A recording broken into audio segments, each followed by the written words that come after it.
Welcome into Courtside Chats with AJ McCord, coming to you live from Denver, Colorado at the Pepsi Center, getting ready for Game 2 between the Blazers and the Nuggets, just about an hour away from tip-off. And the Blazers finding themselves in a position they haven't been in yet this postseason, which is trailing in a series. So, of course, Denver has home court advantage in this one, and the Blazers would love nothing more than to steal it back tonight. Now, between Game 1 and this game, the players talked a lot about what can we do better, and a lot of the focus was internal. The Blazers had 18 turnovers. It led to 23 Nuggets points, and it was an 8-point game. So they feel like, you know what, if we clean that stuff up, we like our chances in Game 2, which is why talking to them yesterday and this morning at shoot-around, they're pretty confident going into Game 2. On the road, the most important thing, take care of the ball, and then I think the defense was a huge part of it, because defense is all about trusting each other and communication. So I think going on a Game 2, I think we just watched some clips today. I think we are locked in. We just need to go out there and just play hard, play smart, and just give ourselves 100%. I feel a lot better. It's a lot of things we can clean up. It's easy adjustments, on the defensive end and offensively. We missed some open shots. It's a lot of things that we're very encouraged about that we feel like we can do better in Game 2, and I think it'd be good. I thought we could have done a lot of things better in the first game, and I thought they played really well. So with all those things being considered and still being in position to win the game at the end, I think we should feel good about going into Game 2. I think we're very confident going into Game 2 just because we've had a little bit more time to prepare. We can see what we can do better after Game 1. We watched a lot of film, and we did a lot of good things, but there's a lot of things we need to improve on, so I think we're ready. All right, so welcome back to Courtside at the Pepsi Center. We are waiting on Brooke Olzendam. She's going to be over here in a hot second. She just wrapped up her Facebook Live, is what they're calling it, over that Trailblazers Facebook page. It's been a lot of fun this series. We've kind of all gone on each other's shows. So I was on hers, she's coming over on mine. But what I've been really impressed with this Blazers team between Game 1 and Game 2 is just that shift in mentality. They do seem more locked in than they did in Game 1. And here she is. Come on in. I'm late for a very important date. We don't start until you get here. Oh, you're so sweet. Appreciate you. I know, this is cute. We did that in New Orleans last year. We did do that in New Orleans. Okay, that's cute. I don't think that game, I'd actually. No, never mind. Anyway, we're going to move on. So we talked a lot with the players in the last couple days about just how they need to lock in mentally. Again, those mental errors in Game 1s was things we didn't see in the Oklahoma City series. How do they do that? How do they re-engage mentally? Well, it's funny because you were there, I was there, we were at practice yesterday, shoot around today. I would say that they watch film, and we talked about this also, they watch film and even they were saying to themselves that doesn't look like us. Right. Those are things we don't normally do, which is encouraging because it means that they can control them. Right. So Game 2, in terms of adjustments, it's more just so be the Trailblazers, yes, not try to be something different. So I think that tonight we'll see a more locked-in team, because they saw the things that they did that were not forced, and they know that they can control it. So tonight I do believe that they've been locked in, but it was just one of those games that's so different from series number 1. The style of play, the opponent, obviously quite different. Pace, the pace, all of it, yeah. All of it, and then Jokic is just an X factor. Right. So I think that it is encouraging that they all said their adjustments they need to make it up, but it's really just more so keeping to their game plan and not making silly mistakes that they don't usually make. Because they actually did a lot of things right. Let me tell you all the categories that they scored the same number of field goals, had more points in the paint, they out-rebounded the Nuggets, and they had more second chance points. I know. So typically, you do all those things, that's a W. But knowing that, Mike Malone also knows that. So what kind of adjustments are you anticipating from the Nugget side of things tonight? That's interesting. What adjustment? I mean, you just send Jokic out there and say, do what you do. Right. And he does. I mean, he was unbelievable. But I think that what's interesting, and I'm not necessarily answering your question correctly, but I will. What I want to say, well, because when you say what sort of adjustments do they make, right? I think that what they did, their game plan worked well for them, because Jamal Murray gets involved, and it became the Jokic-Murray show, which we saw a lot this season with Yusuf Nurkic and Damian Lillard, of course. So that was something that really worked well for them. That was very efficient in Game 1.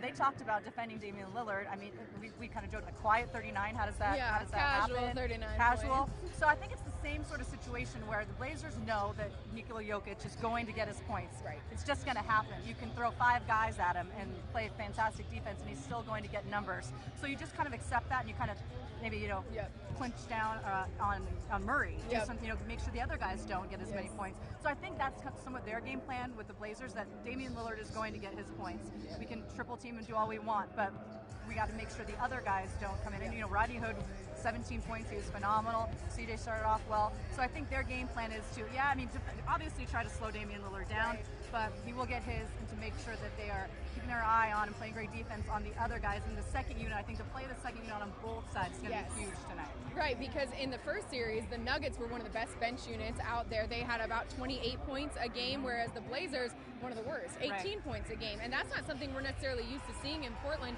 because this is a very good bench unit. And Rodney Hood got it started. I would like to see Seth Curry get a little bit more involved, Evan Turner. I mean, those are guys that they have to get going. I agree. I mean, yes, it was very satisfying to see the night that Rodney Hood had. Like, if you can continue that on in this series, that'd be fantastic. I agree with you. Seth Curry just getting a couple looks, and that he's someone that he's a feeling shooter. He's a rhythm shooter. So as soon as he sees the ball go in, he's off and running. And so I would almost love to see some plays strictly for Seth when the second unit is out there to get him some open looks, because as soon as the ball goes in, he's in that. You can just see it in his face. Like, give me the ball, give me the rock. I want to keep shooting. So I would really like to see that in terms of the second unit, really trying to get him going. But if Rodney can continue to shoot like he has, he says he's feeling very much in a rhythm. I mean, he had 17 points, as you mentioned, 15 in the first series. So that was a pretty big night for him. So I would love to see Seth get some more looks early, and when the second unit gets out there. And I think the bench, like I just mentioned, just will be huge tonight. I think Dame is going to have another great game, as he will. Jokic is going to get his points. Jamal Murray, I'd love to see maybe some slowing him down a little bit. But I think the second unit is going to be huge. And I think it's been so interesting. You do see some of the guys who you can just tell. It's like a light goes on, and they're locked in. They're ready to go. And so we talked to the players today a little bit. Obviously, Denver's got home court for this series, but if they can win one here, they kind of steal it back. So there's a little bit of urgency heading into this game. The Blazers talked about how to maintain that urgency while at the same time playing that loose style of basketball that they thrive in. I mean, in playoffs, you got to treat every game like Game 7. Because I was in a playoffs before. I went to the Western Conference Finals before. So you got to treat. You cannot relax. You cannot feel comfortable. You cannot be too happy or too sad. You just got to go out there and just treat everything. Every game is like Game 7, and just go out there, have fun, man. That's the most important thing. I mean, the urgency, like you said, has to be there, but you can't be too uptight. At the end of the day, it's a basketball game.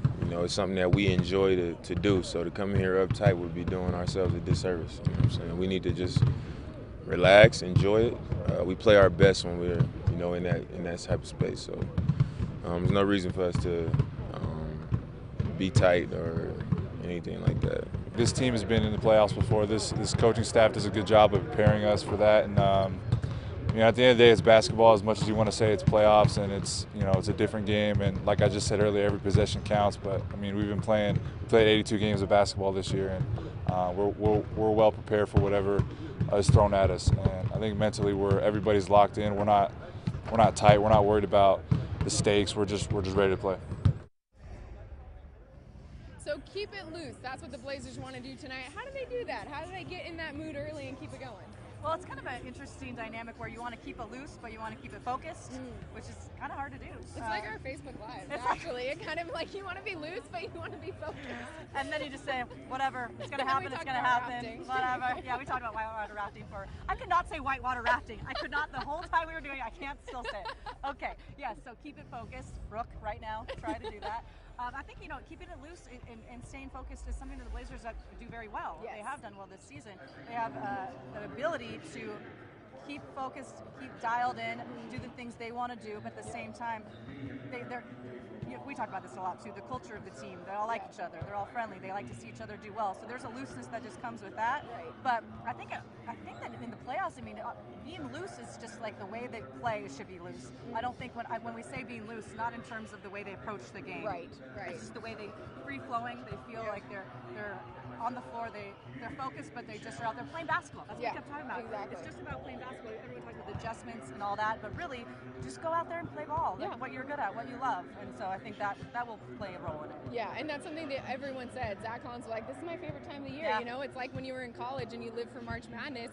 this is March Madness of the NBA. So a couple of guys I would like to see more out of in the starters, Chief and Mo. How do they get more involved, get more productive? Sure. I mean, when Coach talks about this all the time, he's like, their goal, what they are asked to do is play fantastic defense, which they do and which they did. Obviously, they weren't very offensively minded in that game. Right. Coach said he wasn't worried about that. He said, we asked so much of them defensively, we're not expecting them to be in double figures every night. But on the same note, he said he would like to see them get more active tonight offensively. Right. And those two are not necessarily guys that Coach runs things for specifically. Yes. Yeah. Plays aren't run for those guys because they really create on their own. So I agree with you. It would be great to see Mo and Chief get more active offensively. I was funny on our Facebook Live show, the last guest was Chief, and someone wrote in and said, are you going to get 30 tonight? And she said, well, he didn't say points, so he's just asking if I'm going to do 30 things tonight. So yes, I will do 30 things tonight. Don't know if they'll be points. Combined. But yeah, I agree with you. It would be fantastic to see him get going offensively, both of them. And Chief has been shooting the ball great in this especially postseason. from the three. That's a sweet spot. Yeah. So that would be an X factor right there. If Chief be. can get into a rhythm, especially from the perimeter, that would be huge. That would be. So we talked a lot about the Blazers adjustments. We're going to hear from the Nuggets adjustments. Thank you, girl. You got it. We'll see you Whitewater next acting. There we go. Let's hear from the Nuggets. You just can't get bored with it. You have to be energized every game, and after every game. You never know what can happen, so, stand on our toes and being ready and prepare for whatever. I think that's the main thing for younger guys, not knowing what to expect from game to game, controlling their emotions, not getting too high, too low, and just staying in the moment. I mean, I think you don't want anybody going for 40, but ultimately you're playing to win, so if you give up one thing versus another, as long as it leads to a win, we'll be fine with that. But I did not like our defense tonight, especially in that first quarter. They had 18 points in the paint. They found the roll man time and time again for easy layups. We were down the floor on their three-point shooters. So, we got the win. And when you get a win and you didn't play your best basketball, that's a good feeling. But I think everyone in the locker room knows that we have to be a lot more locked in on that end of the floor to try to get a second win. Okay, so I'm very excited. This is the first time on the show. This is Katy Winge. She is the Nuggets sideline reporter, and she's also quite the baller herself. If you don't follow her on Twitter, A, you need to, but B, she went to Illinois State. Tell me what you did in almost every arena you traveled to this year. So this is my first time fully traveling with an NBA team during the season. I worked for the Nuggets last year, but just worked home games. Okay. So this season, I wanted to make a jump shot at every single NBA arena on every single NBA floor. I got 24, 25 of them, but there were a couple that we didn't hold shoot-arounds at, or I was just too busy pre-games. So funny, I'm from Minnesota, so I'm a Minnesota girl born and raised. Minnesota Timberwolves was one I didn't get it at because I had family and friends there, and I just completely forgot and spaced out. But I'll work on getting 3-pointers next year on every NBA floor. Yeah, it was just a really cool experience for me. I put together a compilation video at the end of the season, the regular season, and just had a jump shot at every single place. So it was a cool little memory for me my first season. And that's not the only thing. If you follow women in sports, this girl has been shattering ceilings here at Altitude too. And Jenny Kavnar is a friend of mine from San Diego. And then of course Doris Berg, everybody knows. So tell us a little bit about the ceilings that you're shattering. Yeah, well, I am actually the first female analyst in Denver Nuggets basketball history, which has been such a blessing for me to have that opportunity and to fill that role. The people that I work with at Altitude have been so supportive of giving me those types of opportunities. And like you said, I played the game, so this is just second nature to me. I just feel so fortunate to have an opportunity to share what I see when I'm watching these guys out here. So I've been able to jump on a couple radio broadcasts as an analyst, the color commentary. And then on International Women's Day, I jumped on the TV broadcast. The Nuggets were playing the Golden State Warriors. So it was actually a 1-2 in the West game. And I got to be that second color person for Altitude TV. So it was just an absolute blast. I'm hoping that I get to do more of it in the future. But just a really cool opportunity for me. And you've been crushing it too. So Thank you. Honored to have her on our show. So I want to get some of that analysis from you. Obviously the Nuggets, one of the youngest teams in the NBA, but Mike Malone has done such a good job of getting all those young guys going in the right direction, especially in the postseason. How does he do that? Well, here's the thing. This group has been together now for about 3-ish years for the most part on average, and he is a player's coach. to a T. Yeah. He works on his relationships with these guys. He's talking with them off the court as much as he is on the court. And it starts from the front office down. That's the way our executives are too. They're talking with these guys about their families, what they're doing in the off season, things like that. So establishing those relationships and knowing that there's a certain level of trust there as a person and not just as a player, that's huge. These players are willing to run through walls for Coach Malone now because they know they care about him and they care about each other in that way. So I think that that's really where it stems from. But these guys are growing up right before our eyes, and head coach Michael Malone is growing in a lot of his head coaching experiences too. So it's been a lot of learning and making adjustments on the fly, but there's so much talent here in Denver, and so there's been such a learning curve. These guys are just taking whatever they're learning and running with it, really. And doing a great job running with it, by the way. Second in the West at the end of the regular season, second in these playoffs. The one leading the charge is Nikola Jokic. He is such a problem for opposing teams, but when you look at him, when you see him around the court, he doesn't strike you as this huge, like, oppressive NBA force. Not so at all. how does he get his point? Yeah, we joke and say that he's a point guard trapped in a big man's body here because that's the way he plays the game, honestly. His vision and his basketball IQ are what set him apart by and far with this team. I don't know if it's matched in the entire NBA, to be honest with you. The way that he knows the game, feels the game, can see the game develop, he's always a step ahead of everybody else. He sees a double team coming, he's able to make an incredible pass to a teammate, and he's got the supporting cast to knock down those shots. That's why you see his assist numbers as some of the best assist numbers a big man has ever had in the NBA. The way that he's able to create for his teammates is really impressive. But what I love that he's able to do is he can play any position on the floor. I mean, we're running 5-and-1 pick and rolls. We're running 5-and-5 pick and rolls where we have Mason Plumlee and Nikola Jokic on the floor together, and they're running pick and rolls for each other. That's just incredible. We had Paul Millsap come off a ball screen from Nikola Jokic. Nikola Jokic comes off ball screens. So he's just so dynamic. He's very hard to guard. He's such a versatile player. And I think, too, the way that he crashes the offensive glass, that he creates extra opportunities for himself. And a lot of times his second shot is an easier shot than his first one. So I think Nikola Jokic, the way that he is the flow of the Denver Nuggets offense. Everything runs through him. He is the playmaker for them. When he's going, this Denver team is going, and he can make everybody around him better. And that's really the sign of a true great player in the NBA, right? When you can elevate the level of all of your teammates. And in Portland, we see it a lot with Damian Lillard. He does the same thing with his teammates. Of course, Jokic is only 24. So that's like pretty crazy to think about. So what are you going to watch in this game tonight? What do you think is the key? Well, it's funny. I actually am doing a feature in our pregame show about the contrasting superstardom of Nikola Jokic and Damian Lillard. Nice. Because when you think about the way that they lead, Dame is such a leader for this Portland Trailblazer team. Nikola Jokic is a goofball. He's not so much that voice in the locker room that Dame is for the Trailblazers. Jokic just comes out and creates and plays and does that sort of thing. He leads just by the way that he plays the game. Off the court, even the way that he has played at this level. This is his first playoff experience. He's like, well, it's just basketball. Like, I'm just putting the ball through the hoop, and that's truly what he thinks about. There's no added pressure. There's no added drama to the situation.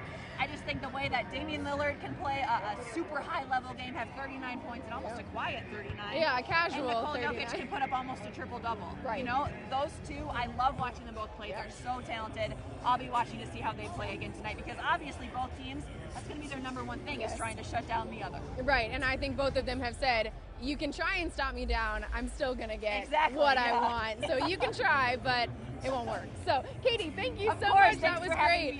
So we did ask the Blazers a little bit about how do you stop a problem like Jokic. Here's what they had to say.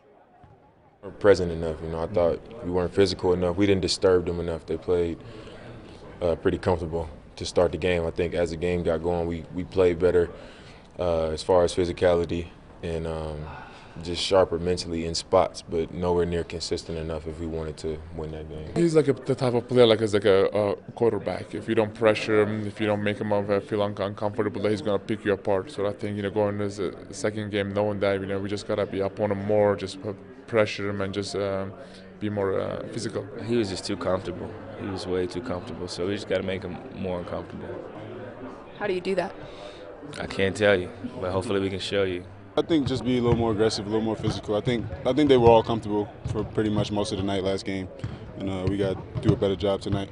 How do you balance the physicality with the fouls that were happening on Monday? How do you walk that line? I mean, it's a fine line, but you kind of got to go with the flow of the game and see what you get away with, see what they're calling, how the refs are calling the game, and just react off that. So it is going to be a great game tonight. That battle of superstars like Katy was talking about. I love getting a player's perspective on this show because she does see things so differently than most of us do who's just watching the game. And she talked about those two being the superstars but playing very different positions, and yet Jokic being a point guard trapped in a big man's body. That is just such a perfect way to describe how he plays this game. And he is going to be vital if the Nuggets are going to get the win tonight. So for the Blazers, they've got to work on shutting him down, slowing him down, and definitely keeping those guys, those auxiliary guys, Paul Millsap, Jamal Murray, they have to limit Jokic's ability to be a playmaker. And if they do that, then I think they will have won the battle against Jokic, even if it's not exactly against Jokic. You win by shutting the other people down that he would like to facilitate. So it's going to be a great game tonight, about 45 minutes from tip-off here at the Pepsi Center in Denver, Colorado. And of course, we'll be here after the game. We'll see you on Coin 6 News at 11. But for now, thanks for joining us.